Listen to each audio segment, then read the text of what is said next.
కామారెడ్డి వేదికగా BC declaration ప్రకటించిందో ఆ BC declaration లో భాగంగా అనేక అంశాలున్నాయి. ఆ అంశాలలో ఇవాళ చర్చ జరుగుతున్న ఇవాళ తెలంగాణ ప్రజలు ఎదురు చూస్తున్నటువంటి అంశం స్థానిక సంస్థలలో బీసీలకు 42% రిజర్వేషన్లు. దాంతో పాటుగా విద్యా ఉద్యోగాలలో కూడా 42% రిజర్వేషన్లు ప్రకటించింది.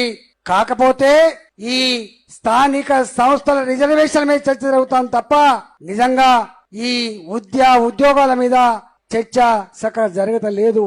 కానీ ఈ రాష్ట్రంలో అధికారంలో ఉన్న పార్టీ కాంగ్రెస్ పార్టీ, మొన్నటి దాకా పాలించిన పార్టీ బీఆర్ఎస్ పార్టీ అధికారంలో ఉన్ననాడు 23% బీసీ రిజర్వేషన్ పడిపోతే నిమ్మకు నీరెత్తినట్టుగా ఉంది తప్ప అయ్యో వాళ్లకు రిజర్వేషన్లు కల్పించాలని చెప్పి నిజాయితీగా చిత్తశుద్ధిగా ఏ పని చేయనో ఆ పని చేయక బీసీ ప్రజల కళ్ళల్లో మట్టి కొట్టిన పార్టీ కాబట్టి ఇవాళ మరొకసారి అబద్ధాలతో కాలం గడిపే ప్రయత్నం చేస్తున్న రేవంత్ రెడ్డి ఇప్పటికే ఓటమిని అంగీకరించిండు.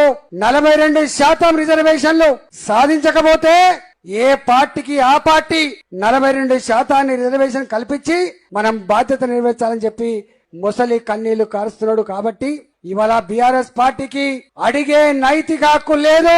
కానీ ఇవాళ రేవంత్ రెడ్డి సర్కార్ని గల్లా పట్టి అడగగలిగే సత్తా శక్తి భారతీయ జనతా పార్టీ మాత్రమే ఉంది. కాబట్టే ఇవాళ మనం ఈ ధర్నా కార్యక్రమం చేస్తా ఉన్నాం.